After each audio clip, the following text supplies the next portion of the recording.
আসসালামু আলাইকুম। সবাই কেমন আছেন? আমি আলহামদুলিল্লাহ ভালো আছি। ফেসবুক মামা নাকি ডিম ভাজা পছন্দ করে। আমিও আজকে ভেজে ফেললাম ডিম। জানি না কেমন হইছে। মামার যদি পছন্দ হয় আর আপনাদেরও যদি একটু পছন্দ হয় তাহলে সবাই একটু লাইক, কমেন্ট, শেয়ার করে পাশে থাকবেন। আমিও আপনাদের পাশে চলে যাব।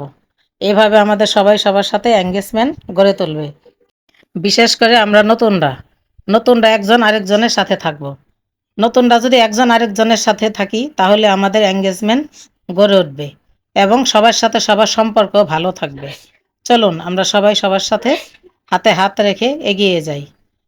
সবাই যদি একসঙ্গে থেকে এগিয়ে যাই তাহলে দেখবেন আমাদের পেজ ডাউনও হবে না, এঙ্গেজমেন্টও কম হবে না। আর ফেসবুক মামা আমাদেরকে দেখবেন দ্রুত এগিয়ে নিয়ে যাবে। সবাই ভালো থাকেন, সুস্থ থাকেন, সবাই সবার পাশে থাকেন। আল্লাহ হাফেজ।